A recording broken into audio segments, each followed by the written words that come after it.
যে রব্বুল আলামিন আমাদেরকে বসার সুযোগ করে দিয়েছেন, সে আল্লাহর প্রশংসা জ্ঞাপন করি আলহামদুলিল্লাহ।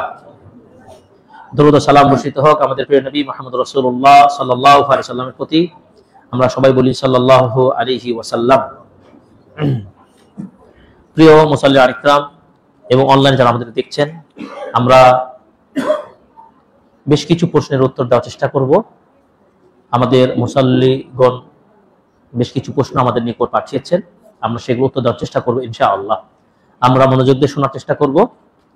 আল্লাহ তাআলা আমাদেরকে সঠিকভাবে প্রশ্নগুলো আপনাদের সাথে শেয়ার করার জন্য সুযোগ করে দেন এবং সহজ করে দেন, আল্লাহুম্মা আমিন। প্রথম প্রশ্ন আমাদের একজন করেছেন, সম্মানিত শেখ, কিয়ামত সংঘটিত হওয়ার পর বিচার হবে, তারপরেই হবে মানুষ জান্নাতি অথবা জাহান্নামী। তাহলে কিয়ামত সংঘটিত হওয়ার আগেই কিভাবে একজন মানুষ জান্নাতে প্রবেশ করলো? সুন্দর একটা যৌক্তিক প্রশ্ন।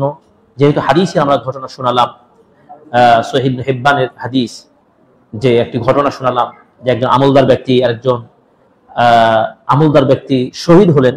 তাদের মধ্যে যিনি 1 বছর পরে মারা গেলেন তিনি জান্নাতে গেলেন আগে, আর পরে জান্নাতে গেলেন ওই আমলদার ব্যক্তি। এই ঘটনার প্রেক্ষিতে কিন্তু হয়তো প্রশ্নটা করেছেন, বা একটি স্বাভাবিক প্রশ্ন। ঘটনা হলো যে জান্নাত স্থায়ীভাবে রেজাল্ট হবে কিয়ামত সংঘটিত হওয়ার পর। ফয়সালা যেদিন হবে সেদিন কিন্তু চূড়ান্ত ফয়সালা হবে, যেদিন আল্লাহ তাআলা পুরো মানে দুনিয়া সবকিছুই কিয়ামতের মধ্য দিয়ে নষ্ট বিনষ্ট হয়ে যাবে। এরপরে আখিরাত যাকে বলে, পরকালের মাঠে আল্লাহ ফয়সালা করবেন, যেই ফয়সালাটা সেটা চূড়ান্ত ফয়সালা। এই জন্য আল্লাহ তাআলা বলেন ফারিকুন ফিল জান্নাহ ফারিকুন ফিস সাইর। একটা গোত্র বা একটা শ্রেণী হয় জান্নাতের পথে যাবে, আর একটি গোত্র জাহান্নামে যাবে। এই তো জান্নাত এবং জাহান্নাম। কিন্তু তারপরে কিয়ামত হওয়ার আগেই জান্নাতে আগে যাওয়া বিষয়টা কি? যারা ঈমানদার তারা কবরে জান্নাতের সুবিধা পেতে থাকবেন। যদি জান্নাতের সুবিধা পায় তাহলে ফাইনাল রেজাল্টে সে জান্নাতি হবে কি হবে না? স্বাভাবিক জান্নাতি হবে ইনশাআল্লাহ। যদি কবরে জান্নাতের সুবিধা না পায়, তার পাপের শাস্তি ভোগ করে, তাহলে তার পাপের শাস্তি অনুযায়ী আল্লাহ শাস্তি দিয়ে তাকে হয়তো বাবা জান্নাত দিতে পারেন। তিনি রহমান রহিম। আরেকটি কথা ইমাম ইবনে কাসির রাহিমাহুল্লাহ বলেছেন, কিয়ামত কাকে বলে এই সংজ্ঞাটা যদি আমরা বুঝি তাহলে আরো একটি পরিষ্কার হবে। তিনি বলেছেন মানুষ যখন মারা যায় তখন তার কিয়ামত হয়ে যায়, সে তো নো ব্যাক, আর ফিরে আসতে পারবে না, দুনিয়ার অ্যাক্টিভিটি থেকে পুরো মুক্ত। তার মানে তার কিয়ামত হয়ে গেছে, তার ফয়সালা আল্লাহ তাআলা সেটা কিয়ামতের দিনে, অর্থাৎ সকল মানুষকে এক জায়গায় করে দিয়ে ফয়সালা করে, তার আগেই আল্লাহ তাআলা তার একটু ফয়সালা, আল্লাহ তাআলা সবকিছু সহজ। সুতরাং কবরে যখন মৃত্যু হয়ে যায় তখন কবরে যেতে হয়। কবর হচ্ছে প্রথম মানজিল। এই রাসূল সাল্লাল্লাহু আলাইহি ওয়াসাল্লাম বলেছেন আল কবর আউয়ালু মানজিল মিন মানাজিল আখির। কবর প্রথম ধাপ, কবরের পরে অন্যান্য ধাপগুলো আগেই। তার প্রথম ধাপ হলো কবর, এরপরে কবরের পরে হাসর, হাসর পরে কিয়ামত ইত্যাদি। কিয়ামত তারপর হাসর, এইভাবে রাসূল সাল্লাল্লাহু আলাইহি ওয়াসাল্লাম হাদিসে বলতে গিয়ে বলছেন কবর যত কঠিন তার চেয়ে আরো কঠিন পরবর্তী স্টেপ কিয়ামত। কিয়ামত যত কঠিন তার চেয়ে হাসর তত কঠিন। হাসর যত কঠিন তার চেয়ে বেশি জাহান্নাম বা ফুলসিরাত আরো কঠিন। তো যদি কারো কবর সহজ হয়ে যায়, আইসারু মিনহু, যদি কবর সহজ হয় তাহলে তার পরবর্তী স্টেপটা সহজ হবে। সেটা যদি সহজ হয় তার পরের ধাপে সহজ হবে, তার পরের ধাপে সহজ হবে, সে জান্নাত চলে যাবে। সুতরাং এই ব্যাখ্যার আলোচনা বলতে পারে জান্নাতে আগে যেতে বা পাওয়াটা এটি কোনো বিরোধপূর্ণ প্রশ্ন নয়, বরং যেটা যৌক্তিক, এটি আল্লাহ তাআলা দিয়ে থাকেন।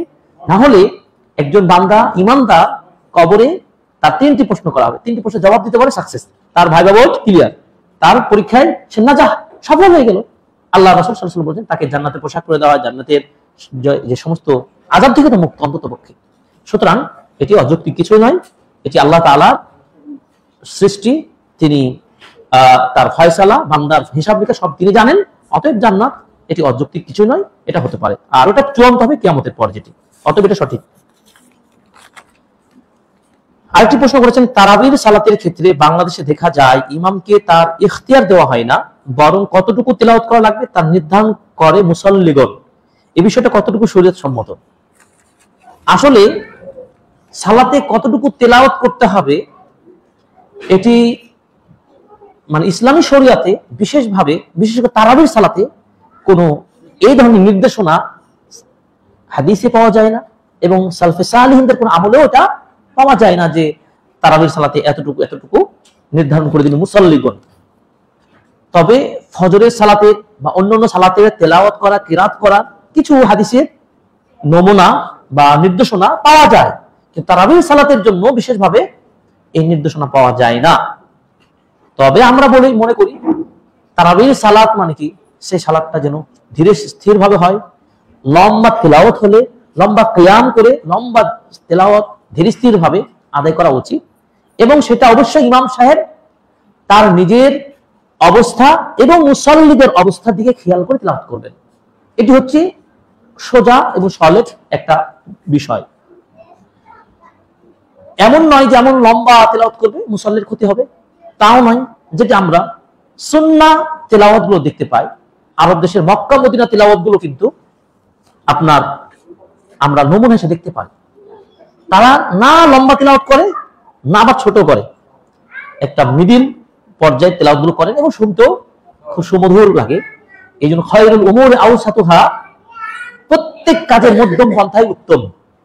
অতএব এমন বেশি বেঁধে দিব না যেটি ক্ষতি হবে অন্যের, আবার এভাবে মোটিভেট করা উচিত না। অতএব আমরা যেটি মনে করি ইমামকে বেঁধে দেওয়া হয়, এটা আসলে এমনটি করা উচিত না। আরেকটি কথা হলো যে আমাদের দেশে খতম তারাবি নামে একটা প্রথা চালু আছে, এটা মক্কা মদিনা তো হয়। কোরআনকে খতম করা, তেলাওয়াতের মাধ্যমে কিয়াম করার মাধ্যমে, এটি ভালো, কিন্তু সেটা অবশ্যই আবার তারতিল তাজবিদ সহকারে হতে হবে, ধীরে স্থির ভাবে হতে হবে, এই নয় তাড়াহুড়া চলবে না।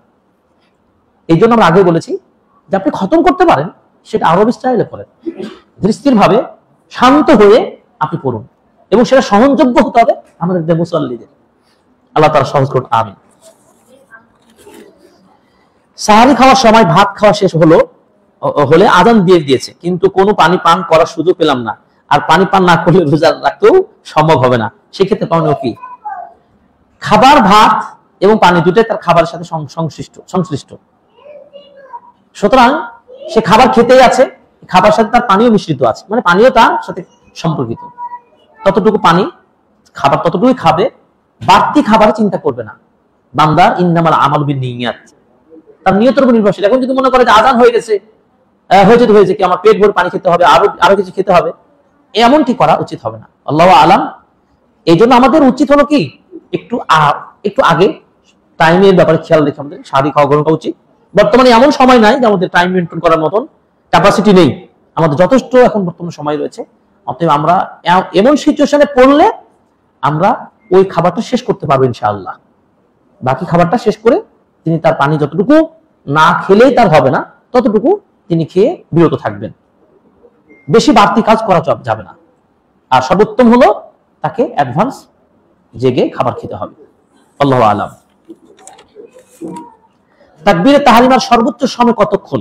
সূরা ফাতিহা পাঠ শুরু করার পূর্বে কেউ জামাতে শামিল হলে সে কি তাকবীরে তাহরিমা পেয়েছে বলে গণ্য হবে?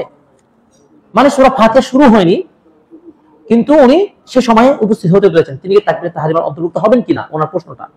আসলে উত্তম এবং সোজা পরিষ্কার কথা হলো তাকবীরে তাহরিমা মানে কি, যেই তাকবীর দেওয়ার ফলে ইমাম সাহেবের সাথে তাকবীর দিবে মুসাল্লিগণ, এই তাকবীরের কালচারটা হাদিসের আলোকে এমন গুরুত্বপূর্ণ তাকবীর যে দুনিয়ার সব কাজ তার জন্য কি নিষিদ্ধ হয়ে গেল, হারাম হয়ে গেল, সে আর কিছু করতে পারবে না। তার মানে এই তাকবীর তাহরিমাটার গুরুত্ব কত বেশি। আবার যখন সালাম ফেরাবে তখন তার জন্য দুনিয়ার কাজ সব বৈধ। তার মানে পুরো লক হয়ে গেল কি, তাকবীর তাহরিমাদের কি হলো, লক, কোনো আর কাজ করতে পারবে না, শুধু সালাত ইবাদত আল্লাহর জন্য। আবার ওয়া তাহলিলুহু আত-তাসলিম, হাদিসের ভাষায় সালাম ফিরে তার জন্য হালাল হয়ে গেল। এই হাদিসের আলোকে বোঝা যায় যে কি, তাকবীর যখন দিবে তখনই তাকবীর দেওয়ার সময়কালীন তাকে অংশ নিতে হবে, এটি হলো স্পষ্ট বিষয়। কিন্তু উনি যে প্রশ্ন করেছেন যে ফাতিহা সূরা শুরু হয়নি, আমি এই মুহূর্তে জামাতে হাজির হয়েছি, আল্লাহ তাআলা চাইলে তাকে এই ফজিলত দিতেও পারে। তবে এটা আমরা শিওর বলতে পারি না যে তিনিও তাকবীর তাহরিমা পেয়েছেন। তবে আমরা এটা বলতে পারি ইনশাআল্লাহ বিইজনিল্লাহ যে সে কিন্তু তাকবীর পাওয়ার প্রত্যাশা নিয়ে কিন্তু ছুটে এসেছে এবং সেই মন মানসিকতা আছে, আল্লাহ তাআলা চাইলে তাকে এই ফজিলত দিতেও পারে ইনশাআল্লাহ। কারণ এই মর্মে একটা হাদিস আছে, রাসূল সাল্লাল্লাহু আলাইহি ওয়াসাল্লাম নামাজ পড়ছেন, একজন সাহাবী এসে একটু তাড়াহুড়া ভাবছিল, জোরে সামি আল্লাহু লিমান হামিদা বললেন, রব্বানা ওয়ালাকাল হামদ হামদান কাসীরান তো বললেন। এই হাদিসগুলো আলোকে বোঝা যায় কি, তার এই দৌড় দিয়ে বা দৌড় দেওয়ার অর্থ হলো সে তার যে আগ্রহ সালাতের, যে সালাতের সামনে যাওয়ার চেষ্টা, এই আগ্রহ দেখে রাসূল সাল্লাল্লাহু আলাইহি ওয়াসাল্লাম তাকে বললেন, আল্লাহ তাআলা তোমার এই আগ্রহটা যেন আরো বাড়িয়ে দেয়, সুবহানাল্লাহ। সুতরাং আপনার আগ্রহ রয়েছে, চেষ্টা রয়েছে, টার্গেট আছে, হয়তো কোনো মিস হয়েছে, ইনশাআল্লাহ তাআলা আপনাকে সেই তাকবীরাতুল তাহরিমার সওয়াব বা সেই সূচনাটা আপনি পেতে পারেন ইনশাআল্লাহ। আরেকটি হাদিস আপনার স্মরণ করে দিতে চাই, সেটি হলো 40 দিন যদি কেউ টানা তাকবীরাতুল ইহরাম এই তাকবীরের সাথে যদি সালাত আদায় করতে পারেন, 40 দিন টানা 5 ওয়াক্ত সালাত, রাসূল সাল্লাল্লাহু আলাইহি ওয়াসাল্লাম বলেন কুতিবাত লাহু বারাআতান, বারাআতু মিনান নার ওয়া বারাআতু মিনান নিফাক। দুইটা সার্টিফিকেট পাবে সে। এক, আল্লাহ তাআলা তার নামে লিখে দেন সে অন্তত মুনাফিক না। মুনাফিক থেকে মুক্ত হওয়ার চিকিৎসা হলো কি, টানা 40 দিন আপনি কি করবেন, তাকবীরাতুল তাহরিমার সাথে নামাজ পড়বেন।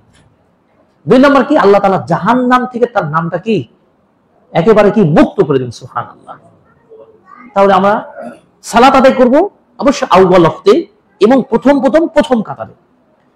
এটা পুরো 30 দিন ব্যাপী যে কর্মসূচি রয়েছে আমলের, আমাদের একটা লেকচার আছে, সেখানে আমরা বলেছি রমাদানে আপনি যদি 30 দিন যদি চেষ্টা করেন, যেটা বরকতময় মাস 30 দিন, আর ওইদিকে যদি শাবানে 10 দিন নেন, অথবা পরবর্তী শাওয়াল মাসে 10 দিন নেন, এই 40 দিন যে টার্গেট করি আমরা, যেহেতু ইবাদতের একটা বিশেষ মৌসুম, এই 40 দিন যদি আমরা পার করতে পারি ইনশাআল্লাহ আপনার মধ্যে এমন অভ্যাসটা তৈরি হয়ে যাবে, আপনি আর কোনোদিন মিস করবেন না ইনশাআল্লাহ।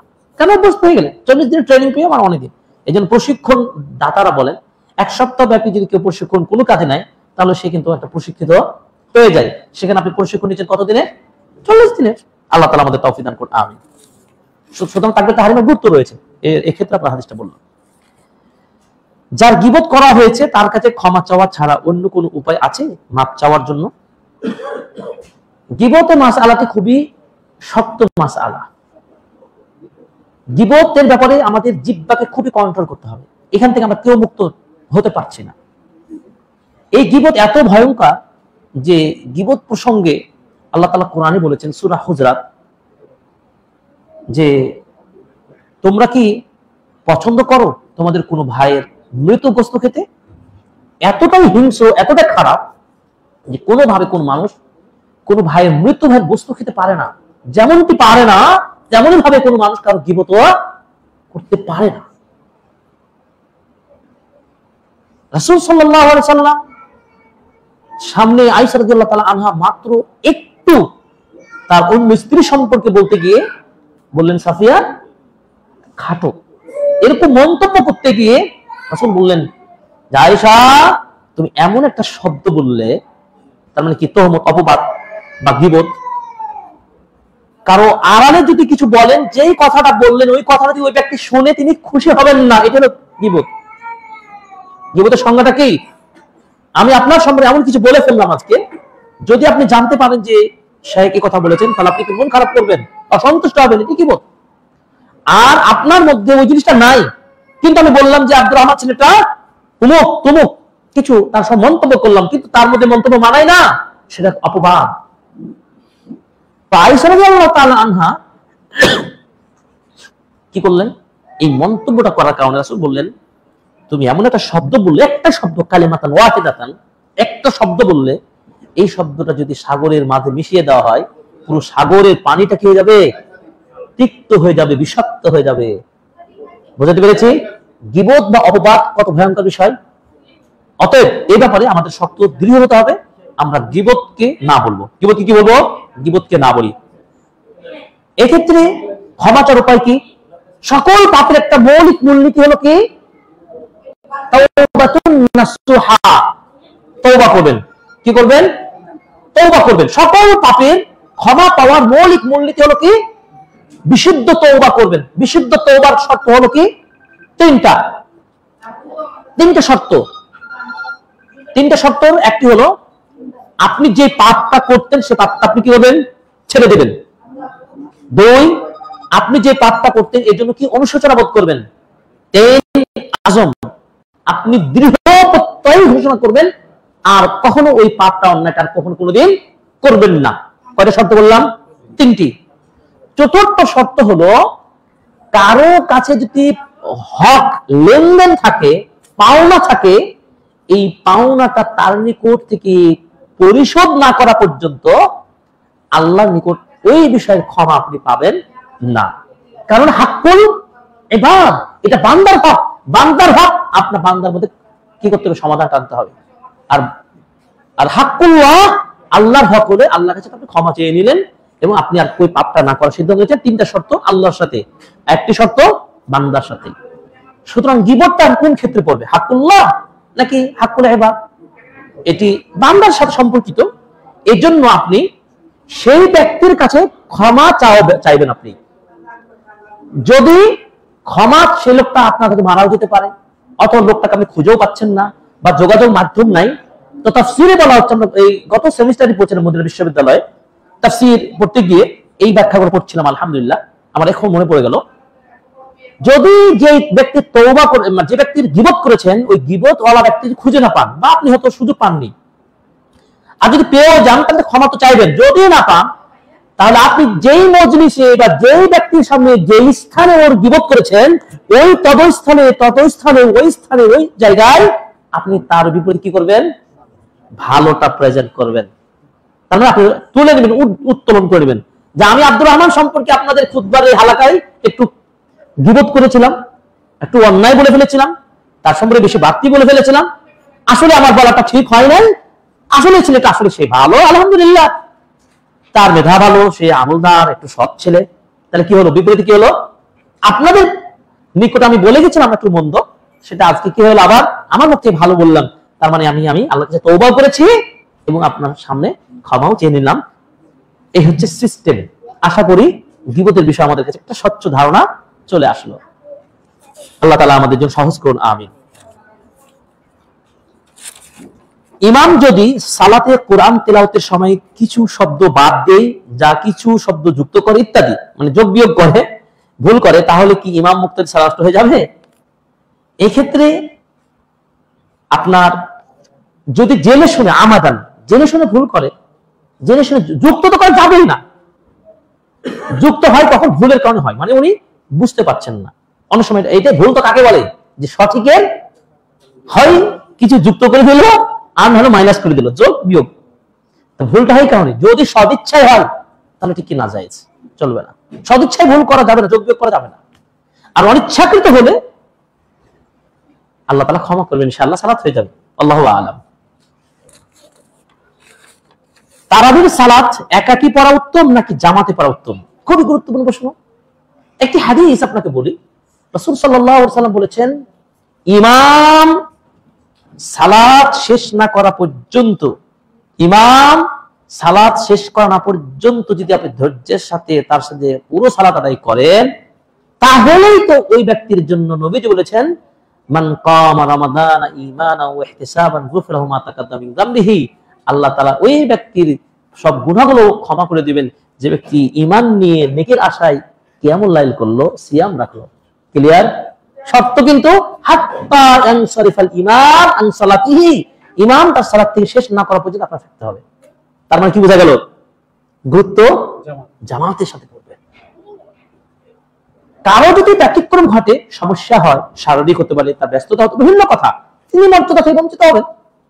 কিন্তু তিনি যার সুযোগ রয়েছে অবশ্যই জামাতের সাথে আদায় করবেন। জামাতের গুরুত্ব অনেক বেশি। ফরজ নামাজের ব্যাপারে তো কোনো সুযোগই নেই ছাড়।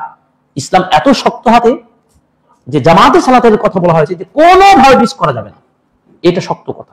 আর নফল সালাত যেহেতু এর প্রতিদান সওয়াব অনেক বেশি, সুতরাং আমরা জামাতে পড়াটা উত্তম, এটি দ্বিধাহীন ভাবে আমরা বলতে পারি ইনশাআল্লাহ। আল্লাহু আ'লাম। ইমাম সাহেবের তেলাওয়াতে সেম প্রশ্ন। শোনা যায় রমাদান মাসে কবরবাসীরা আযাব থেকে পরিত্রাণ পায়, আবার রমাদান শেষে আগের মতো আযাব শুরু হয়, এই কথা কি হাদিস দ্বারা প্রমাণিত? এই ব্যাপারে আমার হাদিস জানা নাই।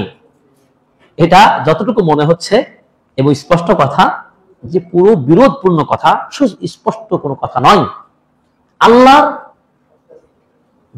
সায়েমদের, সিয়াম পালনকারীদের সম্মান এবং মর্যাদার দিক থেকে রমাদানকে একটি ব্যতিক্রম মাস করেছেন, তাই বলে যারা চলে গেছে তাদের কর্মের ফল তাদের তো যথাযথ হিসাব হবেই।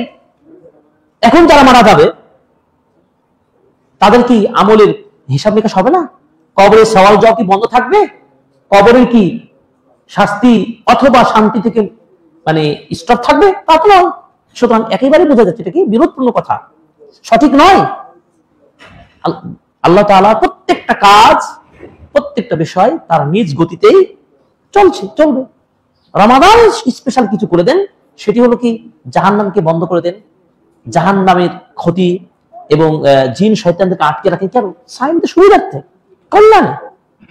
কিন্তু এই নয় যে আপনার কবরবাসীর জন্য আযাব থেমে যায় ইত্যাদি, এমনটি ব্যাপার আমাদের সুস্পষ্ট জানা নেই, তবে এটা সঠিক মনে হচ্ছে না। আল্লাহু আলাম।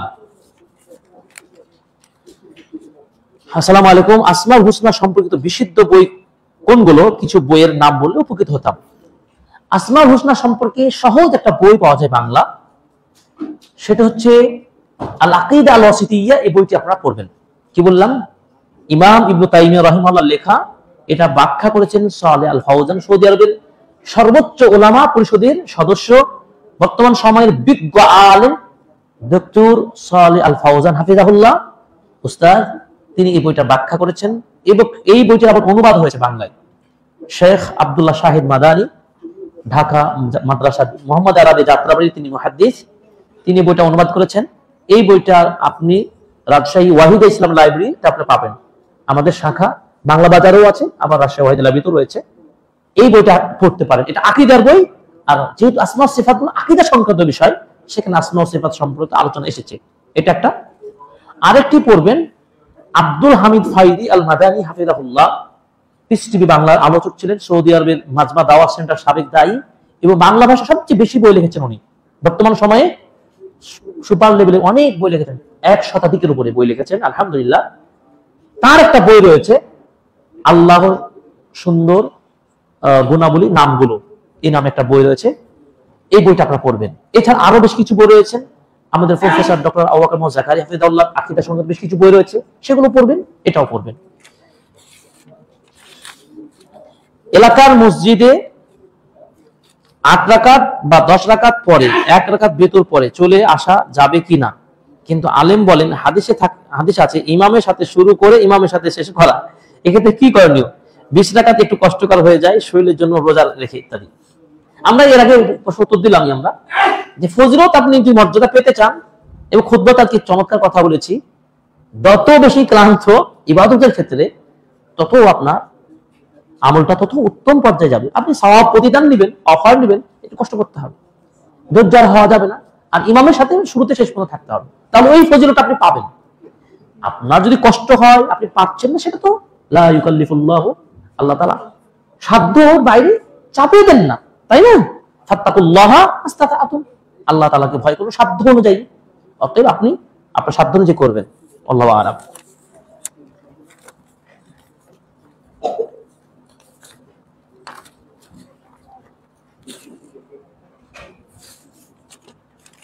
কোরআন তেলাওয়াত করার সময় 2-1টি শব্দ ভুল হয়ে যায়, কিন্তু আমি বুঝতে পারি না, সেক্ষেত্রে গুনাহ হবে কি না, করণীয় কি?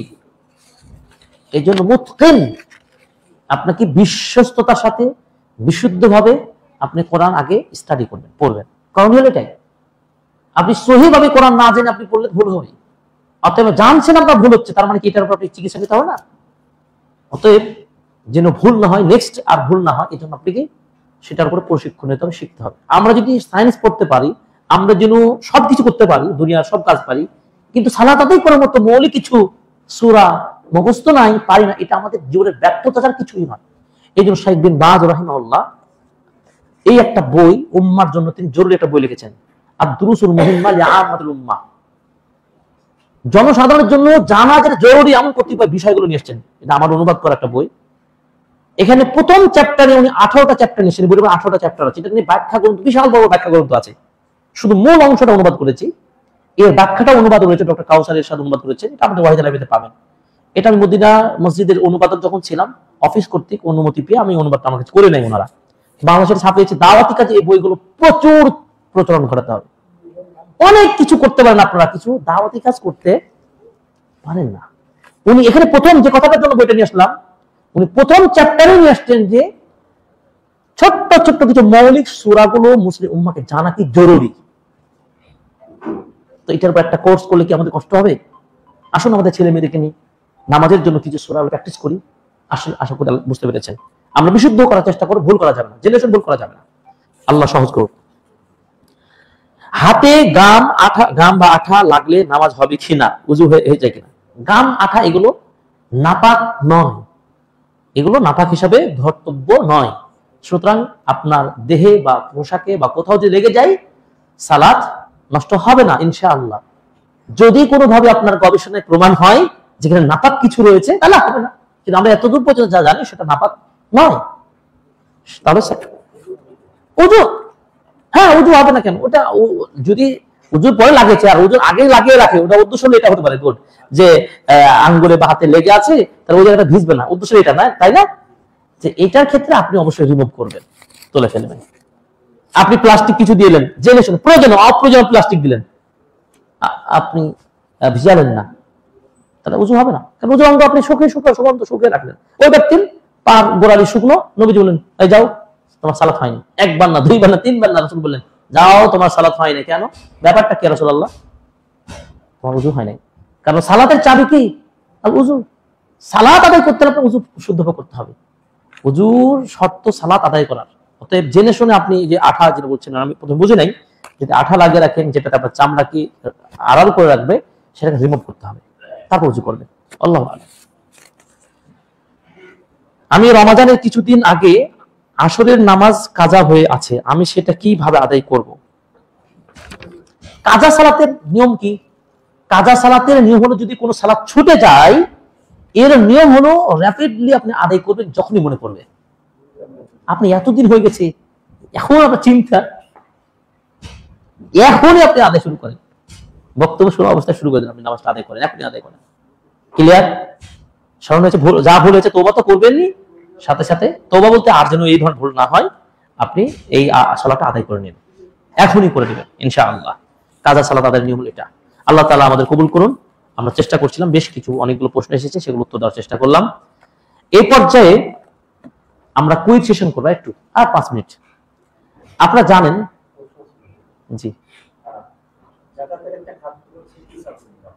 এখন যদি কেউ তার নিজের জাকাত তার লেখা কোনো বই পাবলিশ করার জন্য দেয়, যেটা সে বিতরণ করে, সেটা কি জাকাত হবে? এটা একটু সতর্ক, এটা মানে একটা মতভেদপূর্ণ মাসআলা, একটু বসে যাবেন, সবাই যাবেন না। মতভেদপূর্ণ একটা মাসআলা যে ইসলামিক বইয়ের ক্ষেত্রে ফ্রি বিতরণের ক্ষেত্রে যাকাত দেওয়া যাবে কিনা, জাকাতি অর্থ দিয়ে বই বিতরণ করা যাবে কিনা। হক্কানি আলেমদের একটি মত হলো যে জাকাতের খাতের মধ্যে এটা পড়ে না, অতএব জাকাতের অর্থ বইয়ে ইনভেস্ট করবেন না। আবার আরেকজন মনে করেছেন যে এটা ফিসাবিলিল্লাহর খাতের মধ্যে পড়ে যায়, আল্লাহ রাস্তায় যেহেতু দিন প্রচার, দিন প্রতিষ্ঠার অন্যতম একটা হলো দিন প্রচার করতে হবে, দিনকে জানাতে হবে, এই লক্ষ্যে যেতে পারে। তবে সমন্বয় হলো ওলামাগণ বেশিরভাগই এটাকে না দেওয়ার পক্ষে গেছেন, যে জাকাত এই খাতে ব্যবহার করা যাবে না। কারণ দেখুন আল্লাহ তাআলা বলছেন কি, ওয়ামিম্মা রাযাকনাহুম ইউনফিকুন, আমরা পার ডে, পার মান্থ, পার ইয়ার কি আয় করি না, উপার্জন করি। তো আমার একটা সন্তান যদি আরো একটা সন্তান হয়, তার পিছনে খরচ করবেই করবো না? আল্লাহ তাআলা আমাকে বলে দিয়েছেন মুমিনদের কাজই হলো কি, তার উপার্জনের একটি অংশ আল্লাহ দান করবে। আমরা যদি সামান্য পার ডে একজন মানুষ, একটা ছেলে বা একটা পরিবারে কতটুকু খায়, বর্তমান বাজারে 3 বেলা খাবার খেলে মিনিমাম 300 টাকা লাগবে, কি লাগবে না? আপনার যার একটা সন্তান হয় 800 টাকা যাবে না? 100 টাকা করেও যদি আপনি আল্লাহর রাস্তায় চিন্তা করেন, সাদাকা করবেন, আল্লাহর আইন মানবেন, মাসে 3000 টাকা, যাদের আয় উপার্জনের উপর ভিত্তি করে করবেন, যার যেরকম অ্যাবিলিটি সে অনুযায়ী আল্লাহর রাস্তায় খরচ করা এটি মুমিনের দাবি। সুতরাং নিজ হালাল উপার্জন থেকে দান করা, সাদাকা করার মজা, এর উপকার ওইভাবেই পাবেন যেভাবে রাসূল সাল্লাল্লাহু আলাইহি ওয়াসাল্লাম বলেছেন যে 1 দিরহাম 2 দিরহাম 10,000 10 লক্ষ টাকার উপর বিজয় লাভ করলো। কেন? কারণ ওই লোকটার 1 টাকা বা 2 টাকা বা 2 দিরহাম 2 দিনার এটা ছিল হালাল উপার্জন। অতএব হালাল কাজে এটা যেহেতু সর্বশেষ মানুষকে দিবেন, আপনি অর্থশালী, বিত্তশালী, সর্বশেষে অতএব হালাল টাকায় দিবেন ইনশাআল্লাহ। আল্লাহু আলাম।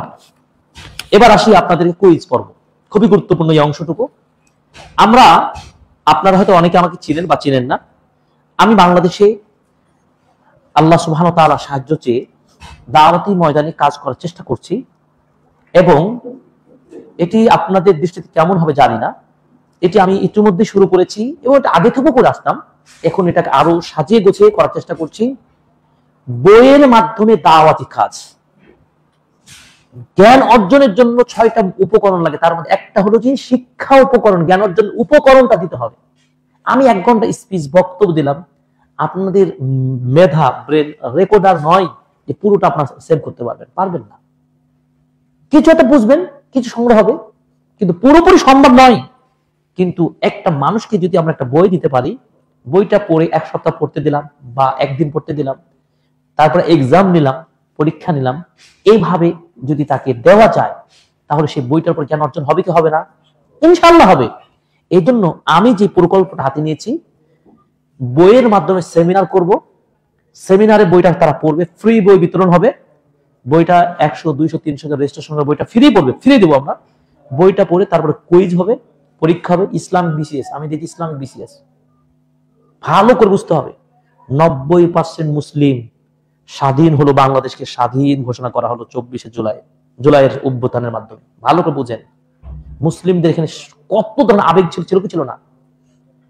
আমি পূর্ব, বর্তমান, ফিউচার সর্বসময়ের জন্য এই বাংলাদেশের যে মুসলিমদের যে সংখ্যা, যা আধিক্যতা, এদের কালচার মুসলিম যেহেতু, কেন প্রশাসনকে আমার একটা দাবি, একটা প্রশ্ন, এবং ইসলাম স্টাডিজ এবং আরবিক লিটারেচার সহ, ইসলাম হিস্ট্রি সহ এই সাবজেক্টগুলো বিশ্ববিদ্যালয়, কলেজে, শিক্ষা প্রতিষ্ঠান আছে না নাই?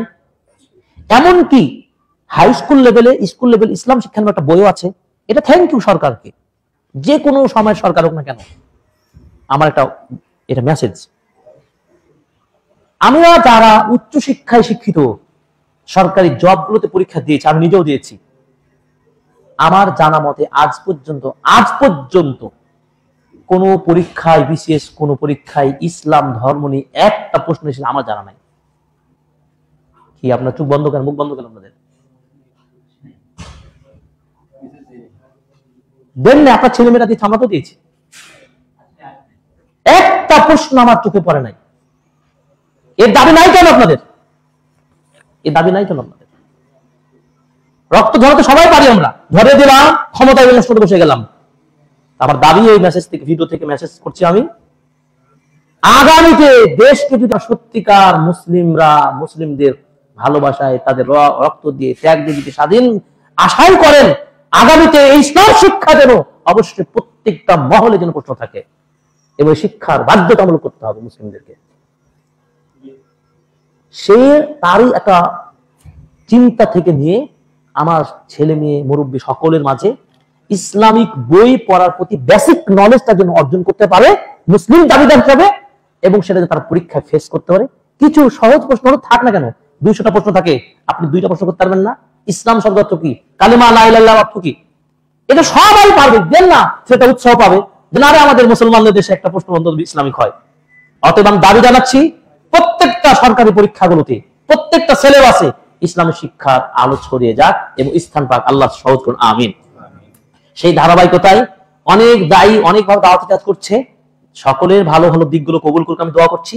আমি যেটা করছি, আমার খুতবা হলেও আমি খুতবা শুরুতে বলে দিই, আপনার নোট ডাউন করুন, খুতবা নোট করুন। আমি সেমিনার গেলেও বলি নোট করুন। এরপর আমি যতটুকু আমার সামর্থ্য, আমাদের পরিবার, আমরা বেশ কিছু পরিবার মিলে কাজটা করছি, সেখানে আমরা বইটা গিফট করি এবং কুইজ সেশন করি। তাতে দেখেছি অনেকের বই পড়ার একটা আগ্রহ জন্মেছে এবং দিন জানার প্রতি তাদের একটা স্পিরিট তৈরি হয়েছে। তো এই ইতিমধ্যে আমি কয়েকটা সেমিনার করেছি। সেমিনার স্কুলে ছোট ছোট বাচ্চা, ছেলে মেয়ে সবার মধ্যে প্রায় 500-600-700 বই ফ্রি দিয়েছি। এই বইটা ফ্রি দিয়েছিলাম। এটার মধ্যে সব আরবি, আমার সব আরবি বই অনুবাদ। সৌদি আরবের শেখ আব্দুর রাজ্জাক আল বদর, যেটা বলছিলাম, ইউনিভার্সিটি প্রফেসর, আকীদা বিভাগের প্রফেসর, কত যা রমাদান মাসে এসে গেছে। কি এসেছে? একটা বই কয় টাকা দাম? একটা চায়ের দাম বর্তমানে, একটা চার দাম তো তার বর্তমানে কি 30টার নিচে চা নেই। লাল চা নর্মালটা বাদি দেন আপনি, একটু ভালো চা খেতে গেলে 30টার নিচে চা নাই। ও অতদূর আমি পারলাম না, 50টা চা আবার যেতে পারলাম না। ন্যূনতম গিয়ে রাস্তা ধারে যে চা গুলো বিক্রি করে, এখন 30টার নিচে চা নাই। একটা বই আপনি গিফট করতে কি কয় টাকা লাগবে ভাই? তো এরকম বই 15 টাকা 16 টাকা, পাইকারি রেটে বইটার দাম 16-17 টাকা মাত্র, পাইকারি 16-17, খুচরা হলে 20-22 টাকা, ধরে গেলাম তো 25 টাকা বইটার দাম। এই 25 টাকা বই আপনি ইউজ করতে পারবে না। প্রায় 6 থেকে 700 বই ফ্রি দিলাম এবং তাদেরকে পুরস্কার দিলাম, একটা করে কোরআন একটা যায় না, 20 জনকে পুরস্কার দিলাম, প্রায় 40,000 টাকা খরচ করে প্রোগ্রাম করলাম। এটা বাংলার মানুষকে জানাতে চাচ্ছি আমরা যে দাওয়াতি কাজ করতে হবে এভাবে। সঠিক আছে? ঠিক আছে? এটা বুঝতে পারেনি? হাজার লোক জমা করলেন, কোটি কোটি লোক করলেন, কোটি মানুষের জমা, এত কিছু করলেন, কতটুকু অর্জন করলো? দিন জানলো। দিন জানাতে হবে। সৌদি আরবদের শায়েখরা বলছেন যে সবচেয়ে সমাজে জাহালাতের মূল কারণ কি, এত ফাসাদের মূল সমস্যা হলো কি? জ্ঞান না থাকা, নলেজ না থাকা। আপনার মুখ বন্ধ হয়ে যাবে যদি আপনি বই পড়েন। এই জন্য বই পড়ে আপনাকে এগিয়ে আসতে হবে। এই জন্য আমি খুতবাতে কুইজ করি, যেখানে যেটা সুযোগ পাই কুইজ করি। একটু তো অনেকে দেখবে নোট করবে, নোট করেছে, করেনি? সচেতন হয়েছেন, হননি? কিছু লিখেছেন তো লেখেননি? একজন মানুষ হেদায়েত প্রাপ্ত হয়, একজন মানুষ যদি বই পড়ে উদ্বুদ্ধ হয়, যদি বই পড়ে জ্ঞান অর্জন করে আমল করে, আমি ডক্টর জালাল বলছি আমি হ্যাপি। আপনার মতো 1000-10 জন আমার দরকার না, একজন দরকার। আলী রাদিয়াল্লাহু তাআলা আনহু রাসূল সাল্লাল্লাহু আলাইহি ওয়াসাল্লাম বলেছেন, ওয়াল্লাহি লা ইয়াহদি আল্লাহু বিকা রাজুলান ওয়াহিদান, একজন কালো তুমি যে হেদায়েতের পথে আনতে পারো, এটাই হচ্ছে সৌদের লাল উটের চেয়ে দামি। শিক্ষা সংস্কার করতে হবে, এই জাতির চরিত্রের পরিবর্তন ঘটাতে হবে। এই জাতি শিক্ষায়, আমলে, আখলাকে যদি উন্নত হতে পারে, এই দেশ থেকে সব ধরনের অপসংস্কৃতি, খারাপ দিকগুলো দূর হবে ইনশাআল্লাহ। এই কাজটি করছি, আপনাদের সাপোর্ট চাই, দোয়া চাই। আল্লাহ তাআলা যেন কবুল করেন। আমাদের আলোচনাগুলো যাতে মানুষের কাছে পৌঁছাতে পারি, আল্লাহর কবুল যদি হয়ে যায় ইনশাআল্লাহ, একদিন উম্মাহ চিনতে পারবে ইনশাআল্লাহ। আল্লাহকে দেখাতে চাই, আল্লাহর কাছে কবুল চাই, আল্লাহ কবুল করুন, আমিন। সর্বশেষ এবার আপনাদের কুইজ করে বিদায় দেব। কয়েকটি প্রশ্ন, যিনি আগে হাত তুলবেন তিনি প্রশ্ন উত্তর দেওয়ার সুযোগ পাবেন। তিনি উত্তর সঠিক হলে তিনি একটা বই গিফট পাবেন ইনশাআল্লাহ। আজকের খুতবার প্রথম প্রশ্ন, আজকের খুতবা দুয়ারিপাড়া এই সেন্ট্রাল মসজিদে খুতবার আলোচ্য বিষয় কি ছিল? জি, আপনি একটু দাঁড়িয়ে উত্তর দিবেন, ক্যামেরাটা ওনার দিকে একটু করবেন। মুস্তাফা ভাই। ওয়ালাইকুম সালাম। বিষয় ছিল হলো এই রমজানের প্রোডাক্টিভ কিভাবে করা যায়, রমজানকে সাফল্যময় কিভাবে করা যায়। কয়টি পয়েন্ট আলোচনা করা হয়েছে? মাশাআল্লাহ, আহসান, বারাকাল্লাহ, চমৎকার উত্তর। 19 বলতে পারবেন? জি, একটু শুনিনি আপনার মুখ থেকে। ইমানকে পুনর্জীবিত করা। দুই নম্বর হলো মসজিদ ওয়া সুন্নতকে, হ্যাঁ, অফারনাই ইবাদতগুলোকে এগুলো প্রশিক্ষিত করা। হ্যাঁ। একটা হলো নিজের যে সংকল্প। চার নাম্বার হলো যে অলস বা অমনোযোগীদের থেকে সঙ্গ ত্যাগ করে উৎসব মনোভাব সম্পন্নদের শান্ত হওয়া। আর গত রমজানের ঘাটতিগুলো লিস্ট করা। আর 6 নাম্বার হলো ঈমান রমজানের বিধিবিধানগুলো। মাশাআল্লাহ, দেখলেন মেমরি, দেখলেন? মাশাআল্লাহ। বাংলাদেশের কোন মসজিদে আছে দেখান? দুয়ারিপাড়া আজকে কি নমুনা সৃষ্টি করলো আমাদের ভাইকে। মাশাআল্লাহ, এটাই তো মূল। এই শিক্ষাটা আমি করতে চাচ্ছি, মানুষ শিখে বড় হোক। হয়তো আমরা মারা যাবো, একদিন চলবে ইনশাআল্লাহ। আল্লাহ কবুল করুন, আমিন। উনি 1 নম্বর, ওনাকে সবচেয়ে দামি বইটা দিব পুরস্কার, 1 নম্বর পুরস্কার। সেটা হলো কি? আসুন চলে আসেন, আপনি চলে আসেন। মানহাজ বিষয় 50 হাদিস, নতুন বইটা অনুবাদ করা। আশা করি খুব টপ লেভেল একটা বই। মদিনার সবচেয়ে সিনিয়র ইমাম আলী আল হুজাইফি, ডক্টর আলী আল হুজাইফি, তার লেখা বই। এই বইটা যখন প্রথমে পাই, আমার মানে দীর্ঘদিন ক্লাসের ফাঁকে ফাঁকে অনুবাদ করতাম। এই যে আমি 25শে জুলাই বাংলাদেশে এসেছি মধ্য বিশ্ববিদ্যালয় থেকে, এই বইটা আমি রাস্তায় ফোনে অনুবাদ করতাম। এত সুন্দর হাদিসের আলোকে মানহাজ হয় কেমন, এই বইটা পড়লে আপনি বুঝতে পারবেন হাদিসের আলোকে মানহাজ কেমন। যদি একটা বলি জাস্ট দেখুন, মানে শুধু পুরস্কার দেওয়াই না, এবং 50টা হাদিস, 50টা হাদিসের 50 জন রাবীর পরিচিতি জীবন এখানে আনা হয়েছে। আলহামদুলিল্লাহ, টিকাতে দিয়েছি যাতে পরিচিতিও জানতে হবে। আবু হুরায়রাকে, আয়েশাকে, মুআযকে রাদিয়াল্লাহু তাআলা আনহুম, সংক্ষিপ্ত একটা জীবনী আপনি পেয়ে যাবেন। অনুপ্রেরণা জাগবে কি জাগবে না? সাহাবাদেরকে, সাহাবীদেরকে চিনছেন আপনি। এবং হাদিসে দেখুন 1 নম্বর মূলনীতি কি? এই উম্মার মতানৈক্য, তাদের বিভক্তি, একটা মূলনীতি। এই বিভক্তি হলে কি হবে? এই হাদিসের বিবরণ চলে আসছে। হাদিসের অনুসারীগণ একমাত্র মুক্তিপ্রাপ্ত, সর্বদা সাহায্যপ্রাপ্ত আহলুল হাদিস। যারা ভালো করে বুঝে, আহলুল হাদিস শব্দটা এসেছে, হাদিসের যারা অনুসারী হবে তারাই মুক্তিপ্রাপ্ত, নাজাত প্রাপ্ত। 3 নম্বর, কথা ও কাজে একমাত্র আল্লাহর জন্য একনিষ্ঠ হতে হবে, একনিষ্ঠ হওয়া। এগুলো মানহাজ। মানহাজ মানে চলার পদ্ধতি, কোন গতি, কোন নীতিগুলো, মূলনীতিগুলো নিয়ে আপনি জীবন চালাবেন। আর হাদিস তো বাস্তব হলো জীবন চলার কি গাইড বুক। রাসূল সাল্লাল্লাহু আলাইহি ওয়াসাল্লাম বাস্তব না? সুন্নাহ নিজেই একটি মৌলিক মূলনীতি বলা হচ্ছে। সুন্নাহ মানে হাদিস নিজে একটা মূল চাবিকাঠি। প্রত্যেক বিষয় সুন্নাহর অনুসরণ আবশ্যক। সুন্নাহ অনুসরণ ছাড়া আপনি মুসলিম হতে পারেন। কোরআন শুধু আহলে কোরআন হয়ে ওই ডাক্তার ফাক্তারদের কথা বাদ দেন আপনারা, যারা বলে কোরআন কোরআন কোরআন কোরআন করেন, কোরআন কোর্স করেন, কোরআন সাথে থাকেন, কোরআনে থাকেন, এই বাজে কথা, একটা ফালতু কথা, সমাজটাকে নষ্ট করে দিয়েছে কোরআনে শুধু নাম করে। আরে কোরআন ও সুন্নাহ বলতে হবে, কি বলতে হবে? কোরআন ও সুন্নাহ ছাড়া আপনি কমপ্লিট ইসলাম জানতে পারবেন না। আপনাকে দুটাই করতে হবে, দুটাকে মানতে হবে। আপনি পারবেন না অন্তত বলেন যে আমার কাছে কোরআনই কোর্স করুন, অন্য কাছে হাদিসের কোর্স করুন, ক্লিয়ার? কিন্তু আপনি বলবেন না, ইন্ডিভিজুয়ালি শুধু বলবেন না খালি কোরআন, শুধু কোরআন। শক্ত করে বোঝা ভালো করে।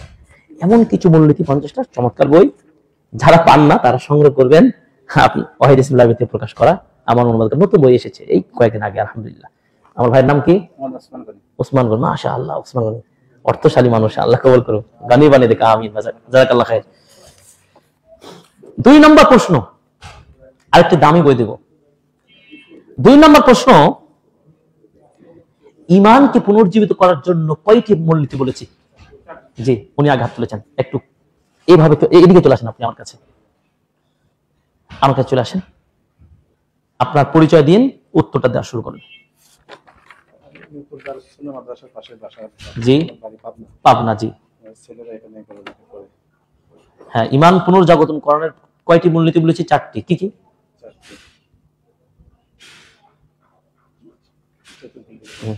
কে পারবেন? হ্যাঁ, আরেকজন কে পারবেন? জি, চলে আসেন। হ্যাঁ, আল্লাহর নাম বোঝা, গুড। আর চলে আসেন, আপনি চলে আসেন। এবার আপনি বলেন। উনি যে সাহস করছেন এই জন্য ওনাকে ধন্যবাদ জানাবেন না? জাযাকাল্লাহ খাইর বলেন। মাশাআল্লাহ, উনি সাহস করেছেন, আলহামদুলিল্লাহ। ওনার যে বাকিগুলো পারলেন না এই জন্য কোনো ভয়ের কোনো কারণ নাই, উনি সাহস করেছেন, আলহামদুলিল্লাহ। তাকে থ্যাংক ইউ জানান সবাই, জাযাকাল্লাহ খাইর। হ্যাঁ, আপনি বলুন। হ্যাঁ, এবার আপনি যান। ঈমান পুনর্জাগরণের 4টি উপায় কি কি? মুতালাআতু আসমাইল্লাহিল হুসনা ওয়া কালামিহি। হ্যাঁ। সানিয়ান মুতালাআতু নিয়ামিল্লাহি আলাইনা। সালিসান, সেটা বাংলায় বলি। হ্যাঁ, বাংলা, হ্যাঁ অবশ্যই বাংলায়। বিগত রমজানের যে ত্রুটি বিচ্যুতিগুলো ওগুলোকে সার্চ করে বের করে এই রমজানে ওটাকে মেকআপ করা। গুড। 4 নম্বর হলো যারা বেশি বেশি আমল করে তাদের থেকে প্রতিযোগিতা নামা। মাশাআল্লাহ, আহসান, বারাকাল্লাহ ফিক। কোথায় পড়াশোনা, কোথায়? কোন ক্লাস? কুলিয়া সানিয়া। মাশাআল্লাহ, আহসান, বারাকাল্লাহ ফিক। মাশাআল্লাহ, আল্লাহ বারিক, তাকাব্বালাল্লাহু মিন্না ওয়া মিনকুম ওয়া তাকাব্বালাল্লাহু ফি জামিআতিল ইসলামিয়্যা ফিল মাদিনাতিল মুনাওয়ারা, ইনশাআল্লাহ, আমিন। চমৎকার বই দেব, আল্লাহ মদিনা ইউনিভার্সিটি তাকে কবুল করে, দোয়া করছি। মসজিদ দারুস সুন্নাহ আমাদের খুব পরিচিত একটা মাদ্রাসা। তাওহীদের মর্মকথা, মাআলুত তাওহীদ, এটা আর ওই বইটা একসাথে অনুবাদ করেছি। এটা হচ্ছে ওই প্রফেসর ডক্টর আব্দুল রাজ্জাক আল বদরের বই। ওনার বইগুলো সব আমি অনুবাদ করছি, আলহামদুলিল্লাহ। সব বাংলাদেশের মোটামুটি লেখকরা জানেন। এটা চমৎকার একটা বই, একেবারে তাওহীদের উপর দাওয়াতি মাদের টপ লেভেল একটা বই, ছোট্ট বই।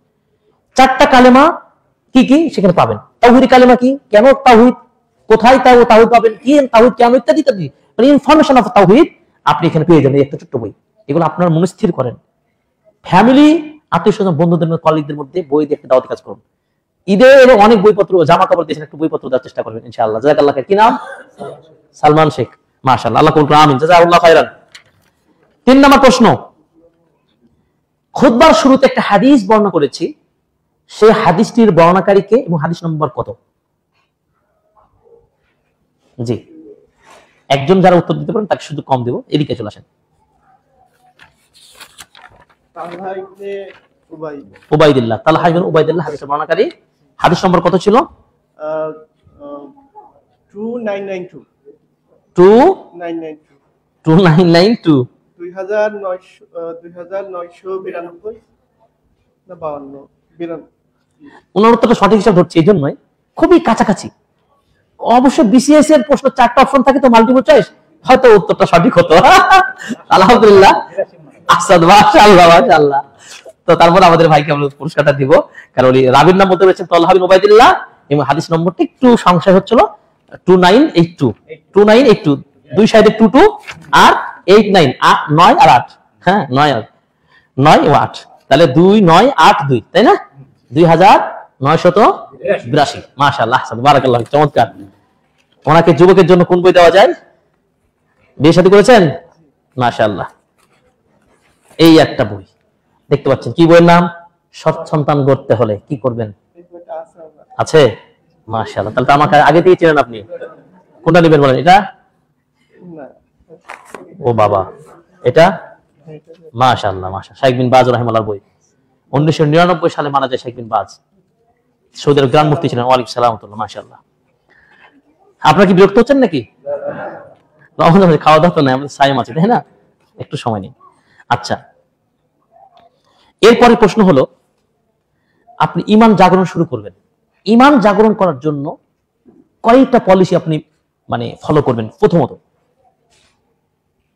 প্রশ্ন বুঝতে পারেননি, আমি ভালো কাজ করতে চাই, এই কাজ করার জন্য আপনাকে কয়টি পথ অবলম্বন করবেন? কি কি আঙ্কেল একটু বলেন। আল্লাহর সাহায্য চাওয়া, আল্লাহ সাহায্য চাওয়া, এবং দ্বিতীয় ঈমান বৃদ্ধির জন্য কাজ শুরু করা। মাশাআল্লাহ, আহসান, বারাকাল্লাহ। আমার আঙ্কেল অনেক সুন্দর উত্তর দিয়েছেন। আগে আল্লাহ সাহায্য চাইতে হবে, আর আপনার হিম্মতের সাথে কাজটা শুরু করে দিতে হবে। স্টার্ট নাও, তাই বলেছি না? তারপর কাজগুলো শুরু করে দিবেন। ঠিক বিপরীত এরকম, শুধু তাওফিক চাওয়ার অপেক্ষা বসে থাকলে হবে না। তাওফিক তো ঈমানদার চাইবেই, আর কাজটাও শুরু করে দেবে। ঠিক আছে? এই দুইটা মূলনীতি সকল ক্ষেত্রে সফলতার চাবি কি? আল্লাহ সাহায্য নিয়ে আপনি কাজটা শুরু করে দেন। সৌদি আরবে পড়তে গিয়ে আমরা পরীক্ষা হলে প্রশ্নপত্র যখন টিচাররা দেন, তার আগে তো অনেক দোয়া দুরূদ আমরা পড়ি আলহামদুলিল্লাহ। সৌদি আরবের পরীক্ষা কাকে বলে পড়লে বুঝতে পারেন, যারা যাবে তারা জানে। এত স্বচ্ছ, এত মানে সূক্ষ্ম প্রশ্ন, কিসের বিসিএস এগুলো বুঝাতে পারবো না আপনাদেরকে। সৌদি আরব যারা পড়েছেন তাদের কাছে জেনে নেবেন। যেহেতু আমি বাংলাদেশে সর্বোচ্চ পড়াশোনা করেছি, ওখানে পড়াশোনা করেছি, যার কারণে আমি কম্পেয়ার করতে পারি। বিসিএস পরীক্ষা বলে নিবন্ধন সব দেওয়া হয়েছে, এখনো দিয়েছে। এত সূক্ষ্ম প্রশ্ন, পারলে আপনি দ্রুত পারবেন, আর না পড়ে গেলে আপনি একটা আনসার দিতে পারেন না। পড়েন এ টু জেড পড়ে যেতে হয়। আপনি যদি মনে করেন এই পৃষ্ঠাটা থাক, আর সময় হলো না, পড়তে পারলাম না, দেখুন প্রশ্ন ওখানে চলে আসছে। এত আশ্চর্য মনে হয়। তো ওস্তাদরা যেটা বলেন সেটা হলো কি জানেন, যে ইস্তাইন বিল্লাহ, এই বাবারা শোনো, আল্লাহর নাম নিয়ে শুরু করে পরীক্ষা। এত আদর করে বলেন ওস্তাদরা। কোশ্চেনে তো লেখা থাকে, আমাদের দেশে লেখা থাকে, আমাদের সাপলা থাকে। ওই লেখা থেকে ইস্তাইন বিল্লাহ, আল্লাহর নাম নিয়ে শুরু করুন, পরীক্ষা দাও। সাহায্য আল্লাহ পক্ষ, কারণ আপনি তো পড়েছেন। আপনি যদি পড়েন, আল্লাহ তাআলা মুহসিনদের কষ্টের বিফল দিতে দিবেন না ইনশাআল্লাহ। আমি একদম ভালো গুড স্টুডেন্ট, আমি পড়াশোনা করেছি, হয়তো কোনো কারণে কিছু প্রশ্ন কঠিন মনে হচ্ছে, কিন্তু আল্লাহর নাম নিয়ে যখন শুরু করবেন, ওই কাজটা কি হয় জানেন, সহজ হয়ে যায় আলহামদুলিল্লাহ। তো আমাদের চাচাকে কোনটা নেবেন আপনি পুরস্কার? কোনটা নেবেন? সৎ সন্তান। আচ্ছা, সৎ সন্তান বইটি ওনাকে আমরা দিলাম, দেখতে পাচ্ছেন পুরস্কার। মাশাআল্লাহ, আল্লাহ কবুল করুন, আমিন, জাযাকাল্লাহু খাইর। এরপরে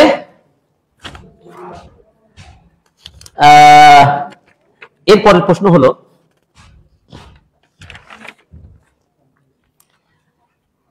তওবা কবুল হবে, এই তওবা কবুল হওয়ার জন্য কয়টি শর্তের কথা বলেছি আমরা? তিনটা। কি কি আঙ্কেল একটু দাঁড়িয়ে বললে খুব ভালো হয়। প্রথমে হলো যেটা যখন তওবা করে সেই অপরাধটা আর করবে না বলে প্রতিজ্ঞা করা, না করার। আর দ্বিতীয়টা হলো যে ভবিষ্যতে করবে না এই ধরনের দৃঢ় সংকল্প করা। আর 3 নম্বরটা হলো যে এই পাপগুলো করতে হবে অনুতপ্ত হওয়া। আর চতুর্থ হলো ব্যক্তির অধিকার ফিরে দেওয়া। এটা হলো সোজা অর্থ কি, ব্যক্তির কোন ব্যক্তির সাথে তার অধিকারটা ফিরে দেওয়া। হ্যাঁ, কোনটা আপনাকে এটাই দিনা, খুব সুন্দর বই। আচ্ছা, মাশাআল্লাহ, দুরুসুল মুহিম্মা। সর্বশেষ প্রশ্ন হলো আপনাদের জন্য,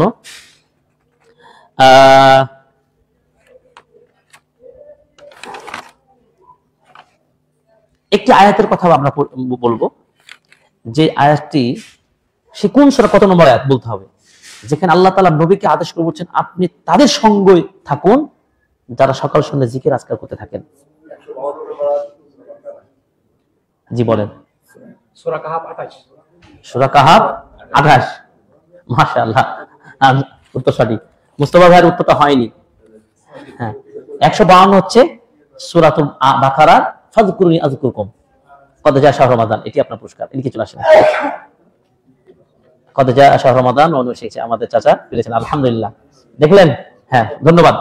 আপনারা দেখুন, এই যে এতক্ষণ ধরে প্রশ্ন উত্তর করলেন, কুইজ করলেন, খুতবা দিলেন, লাভ হলেন না ক্ষতি হলেন? লাভ না ক্ষতি?